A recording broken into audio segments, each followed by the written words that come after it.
Hello, my dear students. A very good morning, good afternoon, and good evening to all of you, whoever is watching me.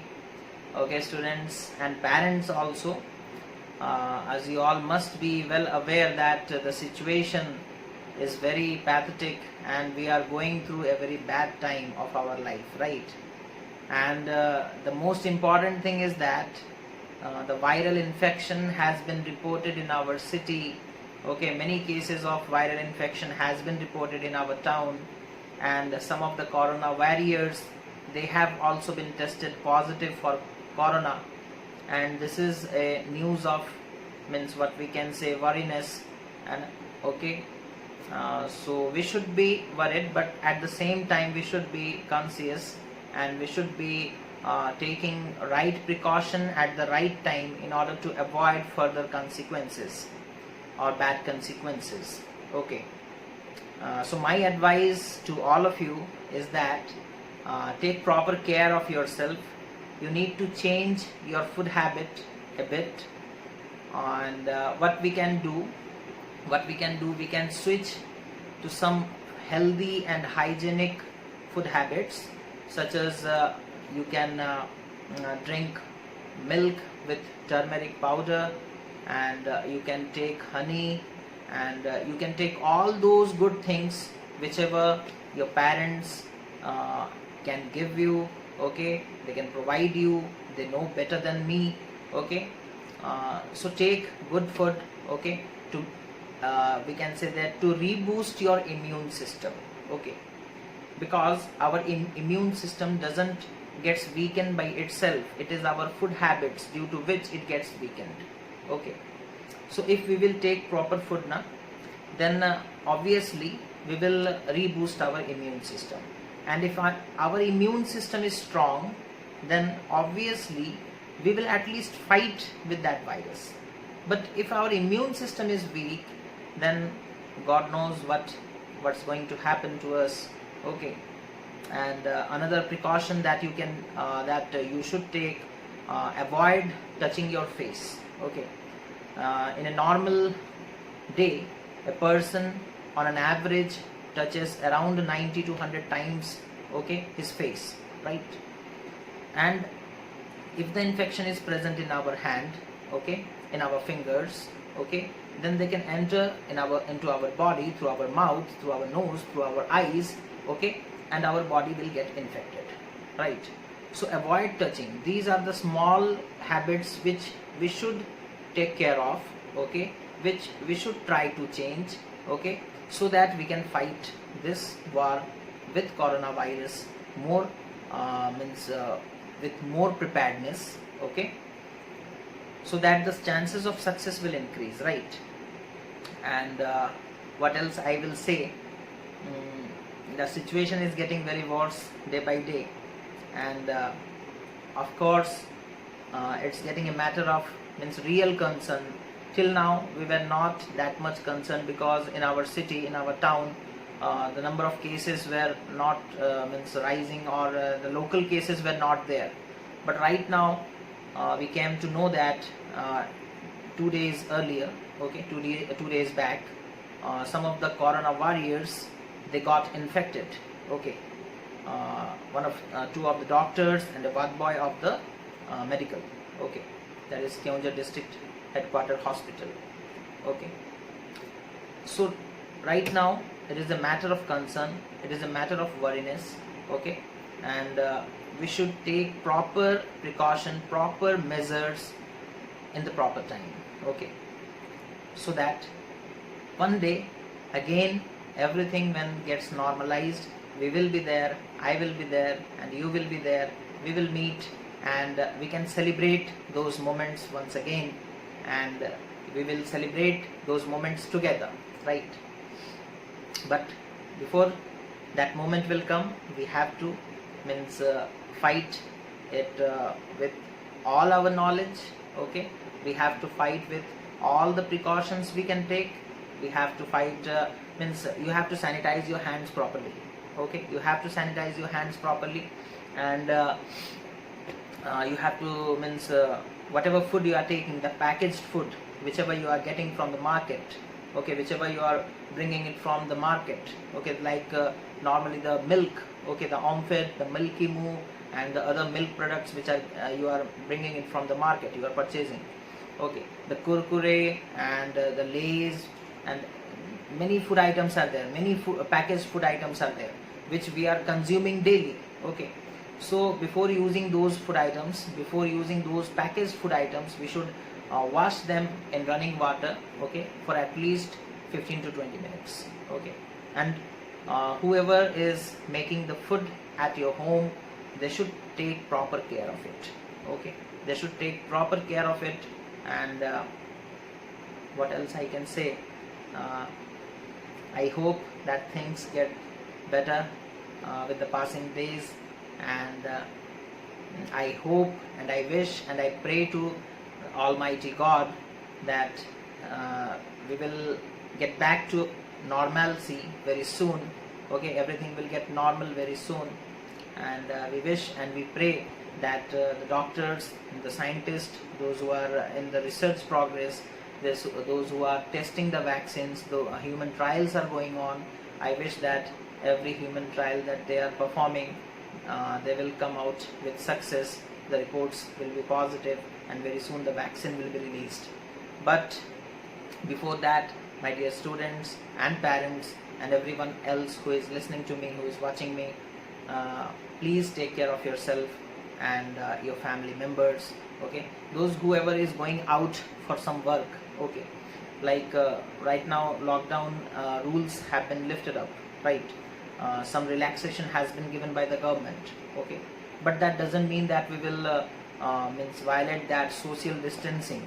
We have to maintain that social distancing, right, and we have to maintain that social distancing. Whoever is going out for work, okay, from your family, okay, they should maintain proper distance, they should maintain the social distance outside the house, okay, so that no one can carry that virus into the house, right. So all the parents, it's a request from my side, okay, so to take care of yourself while you are out of the house, and whenever you come back to your house, make some arrangement outside the house, at least to wash your hands, your legs and your face, and you can means if it is possible, if you are returning in the day, then you can take a bath outside the house, okay, for that would be, means you can change your clothes, okay. So these all precautions we should take, because community spreading is almost on the verge, and that's it, okay. So take care, bacho, and wish to meet you very soon. I am missing you so much, and I am missing my class, okay. Hope things get better soon and we will be together. Thank you for watching. Have a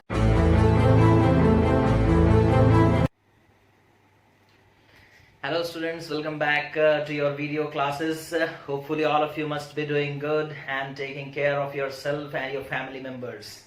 Okay, so the situation is getting worse day by day. Hope all of you must be taking good care of yourself. So students, today I am here to start a new topic in physics, that is electricity or current electricity, you can say. In this chapter we will study about what is the meaning of electric current. In this chapter we will read about different components of electric circuits, okay. Specifically we will read about resistors, okay. In this chapter we will discuss some laws, some basic laws of electricity, okay. And in this chapter we will discuss about many more things, okay. So stay tuned with us to get the knowledge and prepare yourself for your board exams. So students, today we will start the chapter electricity, okay. Electricity. Before starting this chapter, that is electricity or current electricity, we should discuss about the concept of charge.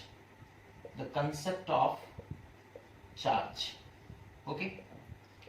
This chapter is very important, students, okay, as per our modern life is concerned, because you must have seen that we are very much dependent upon electricity, right?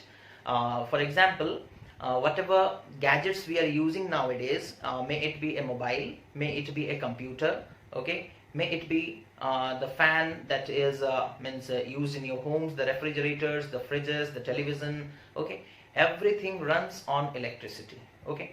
So electricity has become a major or essential part of our living, okay, of our life, okay.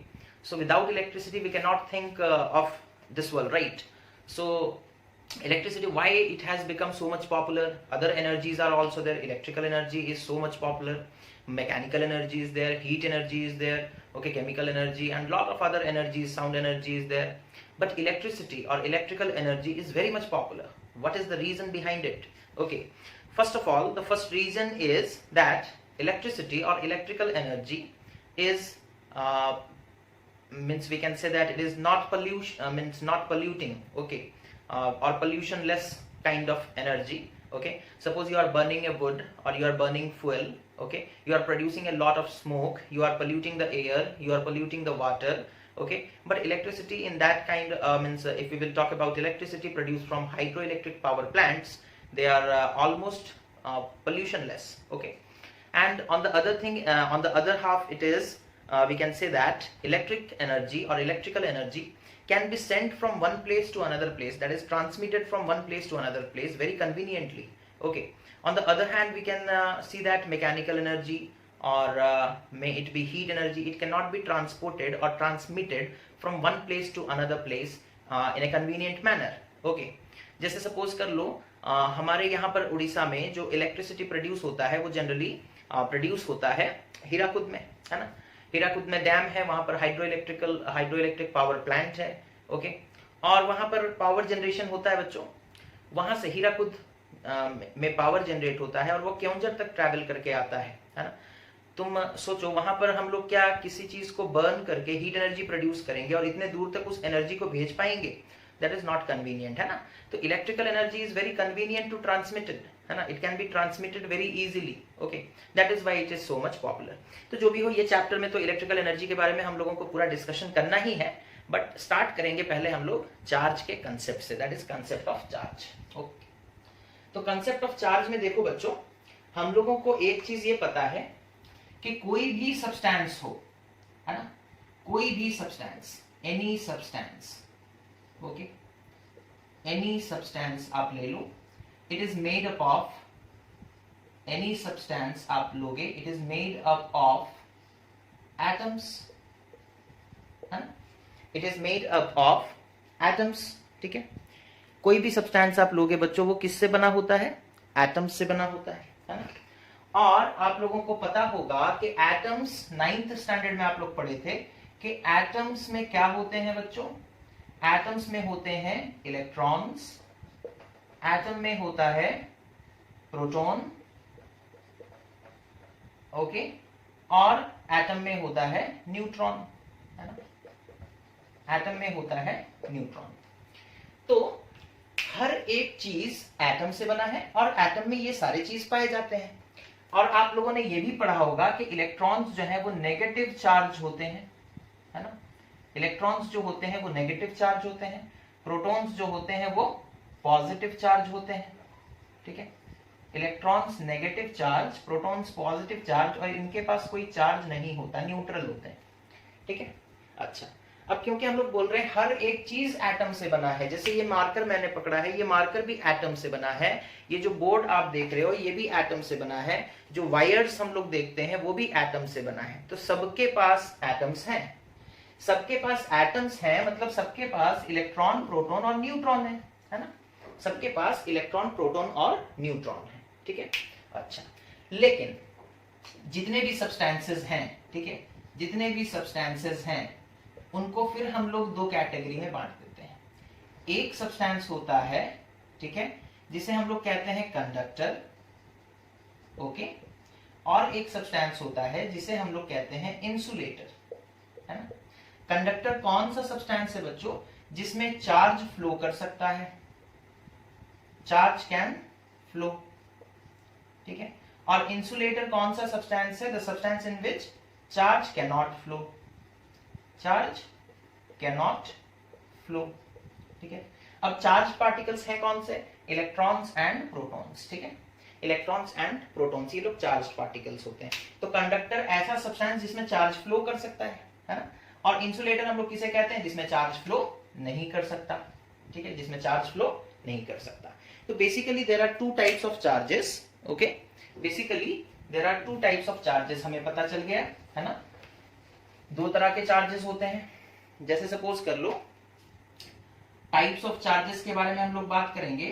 Types of charges के बारे में अगर हम लोग बात करेंगे तो कितने प्रकार के चार्जेस होते हैं बच्चों? दो टाइप के। एक होता है पॉजिटिव चार्ज, ठीक है, एक होता है पॉजिटिव चार्ज और एक होता है नेगेटिव चार्ज। एक होता है नेगेटिव चार्ज। ठीक है, अब इनका मतलब क्या है, इनका फिजिकल इंटरप्रिटेशन क्या है ना। फिजिक्स में हम लोग इस चीज को कैसे समझेंगे, क्या पॉजिटिव क्या नेगेटिव। जैसे सपोज कर लो मेरे पास दो सब्सटेंसेस हैं, एक है सब्सटेंस ए, ठीक है, और एक सब्सटेंस है उसका नाम है सब्सटेंस बी। ठीक है, ये सब्सटेंस ए, ये सब्सटेंस बी। ठीक है, अच्छा, अब यहां पर देखो, ये भी एटम से बना होगा है ना, ये भी एटम से बना होगा। और एटम्स में क्या होंगे? प्रोटॉन और न्यूट्रॉन होंगे, है ना। हम लोग क्या बोले, हर एक चीज एटम से बना है। और एटम में दो चार्ज पार्टिकल होते हैं, एक होता है प्रोटॉन, एक होता है इलेक्ट्रॉन। और न्यूट्रॉन जो होता है वो न्यूट्रल होता है, तो उससे यहाँ पर हमारा कोई मतलब नहीं है। और इसमें भी प्रोटॉन्स और न्यूट्रॉन्स नहीं होंगे, है ना। अब एक चीज याद रखोगे, एक एटम में जितने प्रोटॉन होते हैं उतने ही इलेक्ट्रॉन होते हैं। अगर x नंबर ऑफ प्रोटॉन है, यानी कि प्लस x चार्ज है इस एटम के पास, तो नेगेटिव चार्ज कितना होगा? -x, और ओवरऑल चार्ज कितना हो जाएगा? 0, है ना। यानी कि एक एटम के पास, जैसे सपोज कर लो ये जो सब्सटेंस A है, इसका एक एटम अगर हम लोग कंसिडर करते हैं, ठीक है, इसका एक एटम, ठीक है, इसके एक एटम के पास बच्चों जितना पॉजिटिव चार्ज होगा, ठीक है, सपोज कर लो इसके पास 10 यूनिट 10 प्रोटॉन्स हैं, और इसके पास सपोज कर लो 10 इलेक्ट्रॉन्स हैं।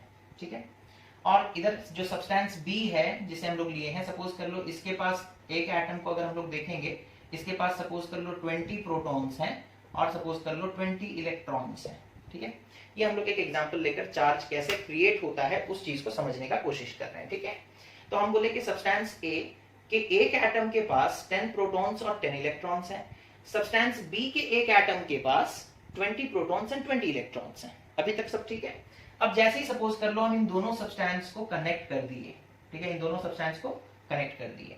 अब हम देखें कि इससे कुछ इलेक्ट्रॉन्स निकलकर ट्रैवल करके इसके पास चले गए। ठीक है, सपोज कर लो 3 इलेक्ट्रॉन चले गए, तो इसके पास 10 इलेक्ट्रॉन थे, है ना। अभी कितने बचेंगे? 3 चले गए तो 7 इलेक्ट्रॉन बचेंगे। इसके पास पहले से 20 इलेक्ट्रॉन्स थे, इसके पास 3 इलेक्ट्रॉन आ गए तो इसके पास 23 इलेक्ट्रॉन्स हो गए, है ना।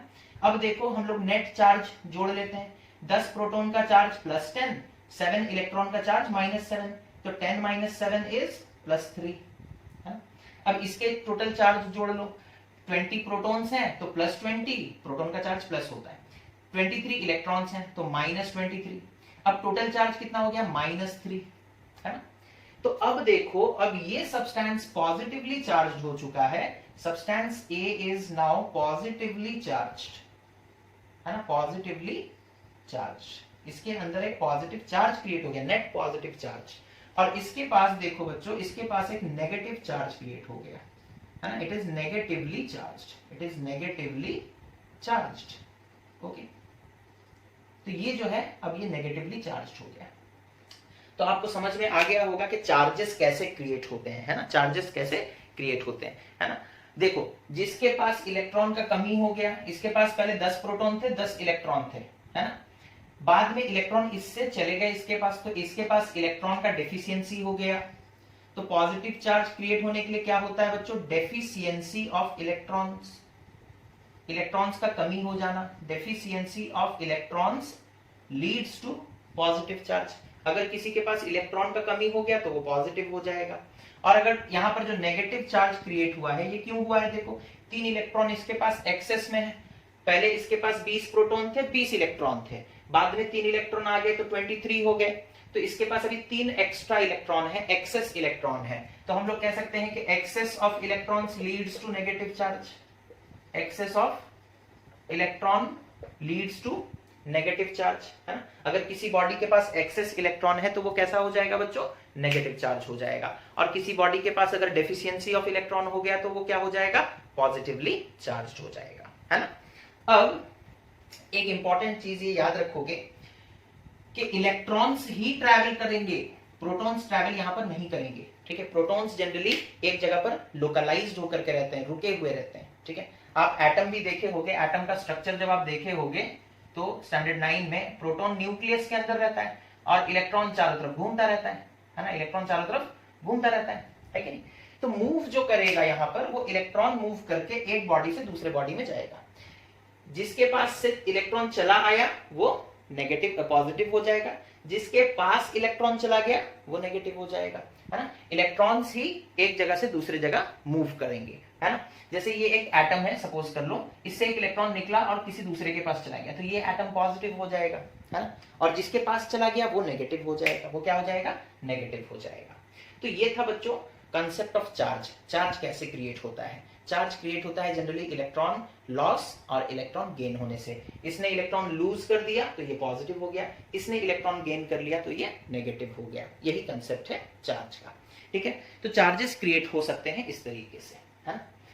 अब ये जो चार्ज है बच्चों, ठीक है, ये जो चार्ज है इसका एसआई यूनिट क्या है ना।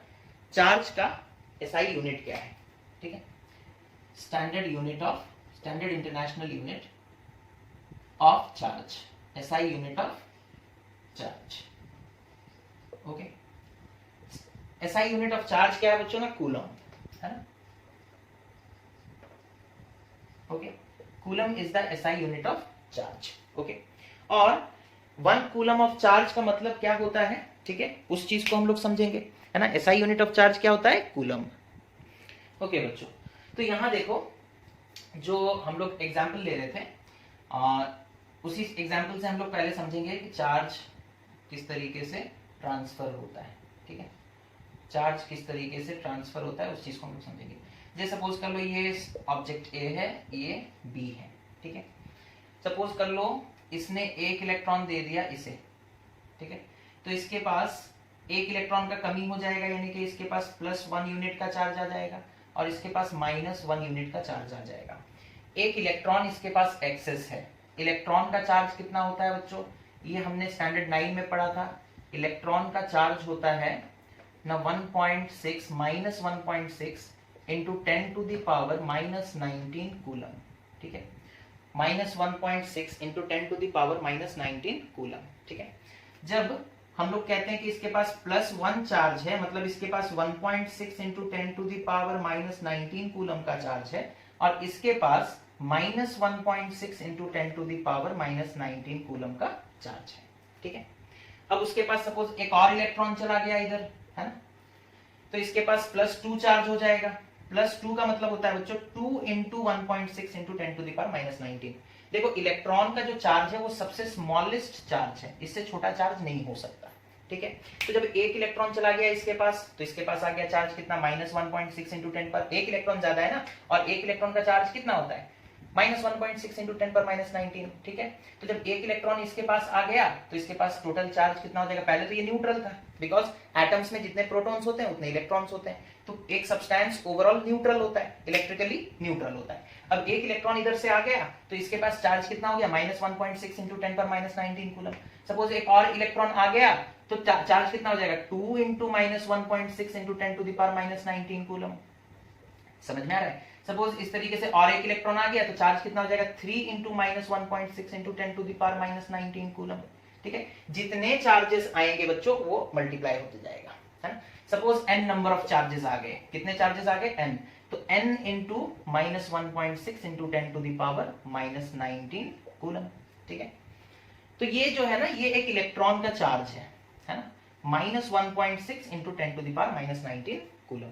जितने इलेक्ट्रॉन्स इसके पास आ जाएंगे चार्ज दैट इज, चार्ज का सिंबल हम लोग जनरली यूज करते हैं Q, तो Q इज इक्वल्स टू कितने इलेक्ट्रॉन्स आए इंटू कितना एक इलेक्ट्रॉन का चार्ज है। फॉर एग्जांपल जैसे सपोज कर लो हम लोग बोलेंगे कि एक ऑब्जेक्ट है हमारे पास, इसे कहीं बाहर से 3 इलेक्ट्रॉन मिल गए, ठीक है। तो इसके पास टोटल चार्ज, एक ऑब्जेक्ट है जो पहले से न्यूट्रल था, बाद में 3 इलेक्ट्रॉन कहीं से आए, ठीक है, तो इसके पास टोटल चार्ज कितना हो जाएगा ना 3 इंटू इलेक्ट्रॉन का चार्ज, है ना, 3 इलेक्ट्रॉन आए हैं तो 3 इंटू इलेक्ट्रॉन का चार्ज, इलेक्ट्रॉन का चार्ज कितना होता है, that is 3 into -1.6 into 10 to the power -19 coulomb, that is -4.8 into 10 to the power -19 coulomb. 3 into -1.6 कितना हो जाएगा -4.8। उसी तरीके से अगर सपोज और 2 इलेक्ट्रॉन्स आ गए कहीं से, ठीक है, तो फिर चार्ज यानी कि क्यू, चार्ज का सिंबल क्या होता है बच्चों, क्यू, कितना हो जाएगा ना 5 इलेक्ट्रॉन्स आ रहे हैं, ठीक है, 5 इलेक्ट्रॉन ये गेन किया तो 5 into -1.6 into 10 to the power -19 coulomb, ठीक है। अगर सपोज कर लो इस तरीके से n number of charge electrons आ गए, ठीक है, n का वैल्यू कुछ भी हो सकता है, कोई भी एक इंटीजर, जैसे 3 है, 5 है, 10 है, n का वैल्यू कुछ भी हो सकता है, तो q इज इक्वल्स टू हम पूछेंगे कितना होगा, तो तुम बोलोगे n इंटू e, है ना, कितने इलेक्ट्रॉन्स आए और 1 इलेक्ट्रॉन का चार्ज कितना है, जैसे 5 इलेक्ट्रॉन आते थे तो 5 इंटू 1 इलेक्ट्रॉन का चार्ज, 3 इलेक्ट्रॉन जब वो गेन किया था तो 3 इंटू 1 इलेक्ट्रॉन का चार्ज, अगर वो n इलेक्ट्रॉन्स गेन करेगा तो n इंटू 1 इलेक्ट्रॉन का चार्ज, तो q is equals to n into e।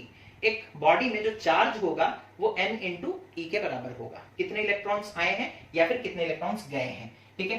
अगर वो इलेक्ट्रॉन गेन करेगा तो नेगेटिव हो जाएगा, तो इसी के लिए प्लस माइनस लिख देते हैं, है ना, क्योंकि पॉजिटिव, देखो जैसे ये गेन किया, B गेन किया तो B नेगेटिव हो जाएगा, ये पॉजिटिव, ये जितना नेगेटिव होगा ये उतना ही positive.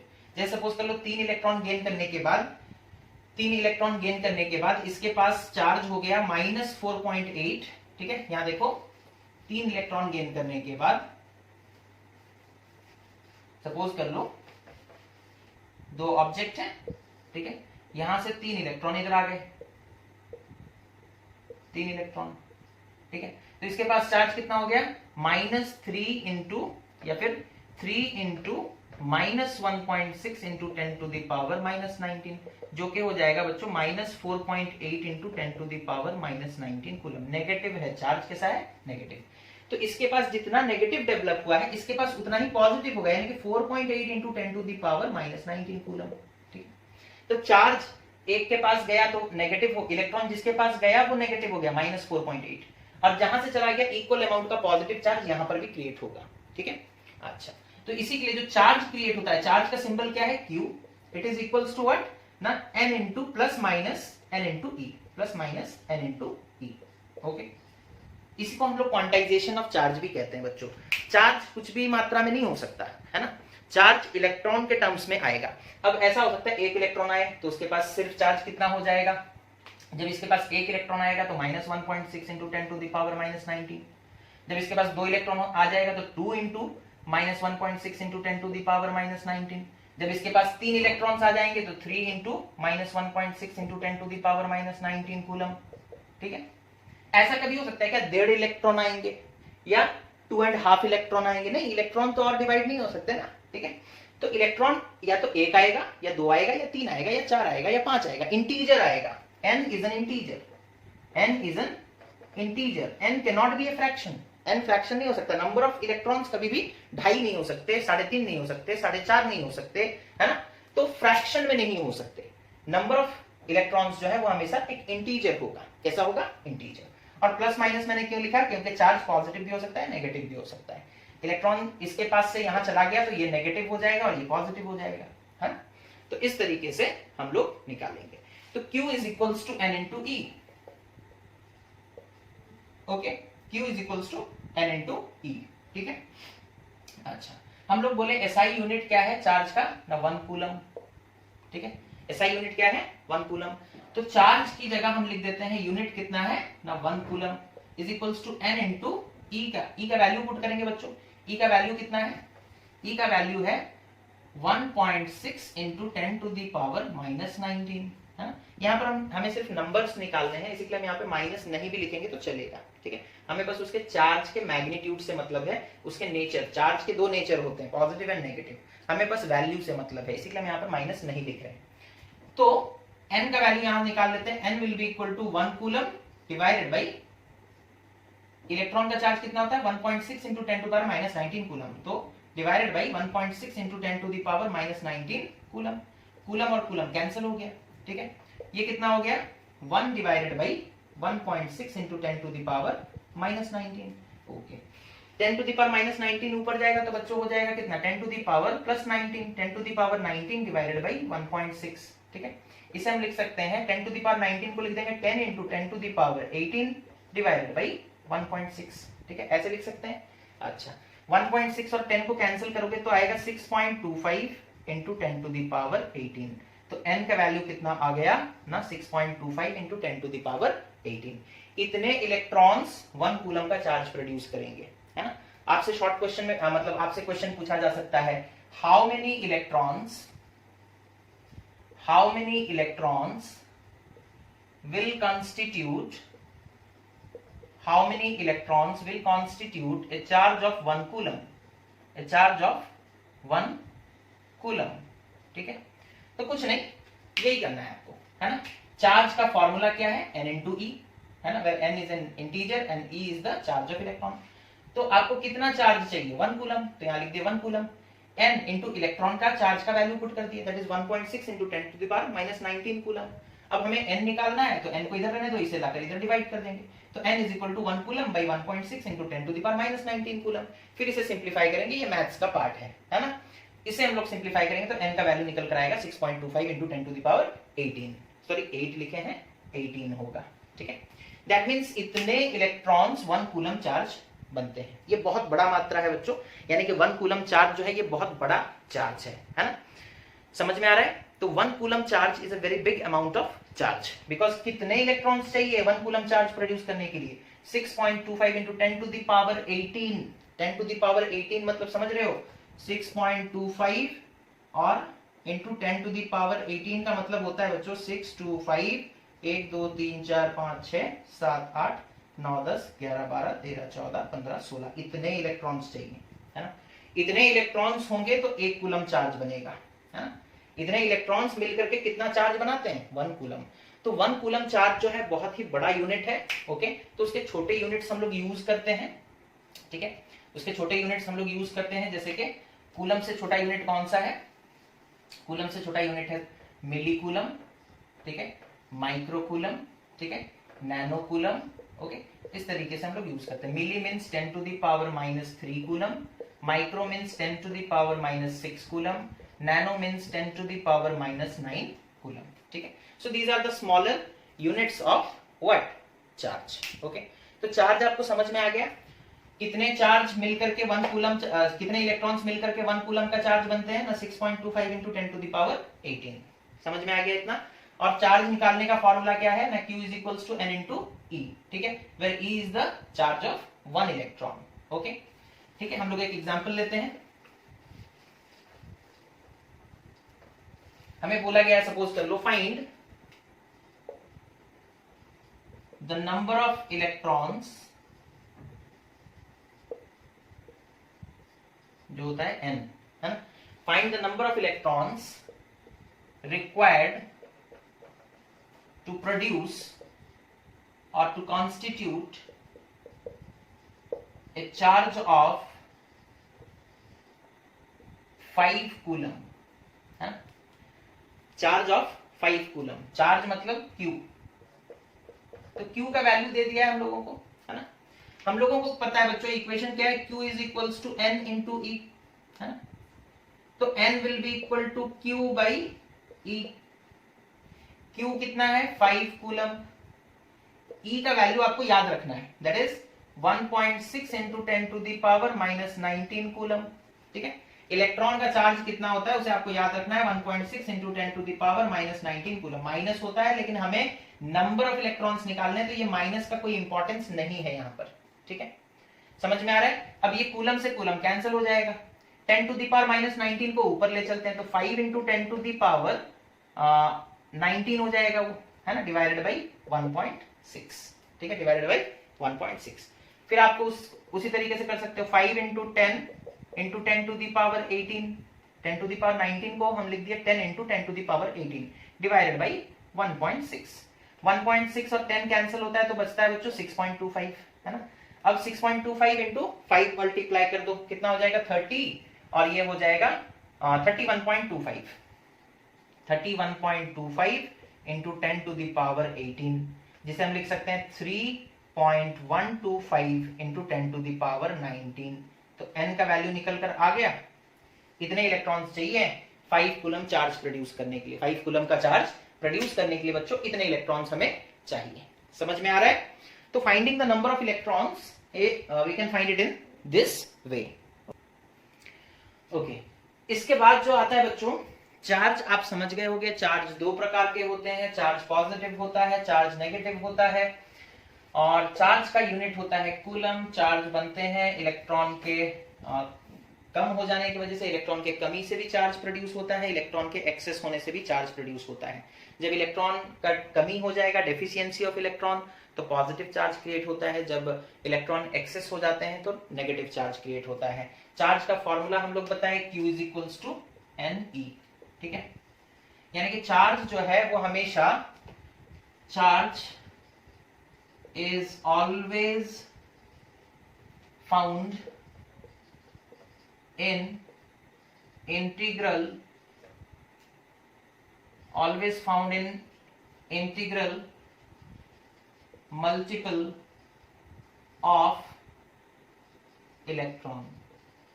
That is, charge is quantized. Charge is quantized. Okay, charge is quantized. Charge हमेशा जो चार्ज अवेलेबल होगा बच्चों वो n इंटू ई के फॉर्मूले के आधार पर होगा, है ना। मतलब चार्ज जो होगा वो हमेशा 1 electron, 2 electron, 3 electron, 4 electron, n electrons ऐसे होगा। कभी भी 1.5 electron, 2.5 electron, 3.5 electron, because electron fraction में अवेलेबल नहीं होता।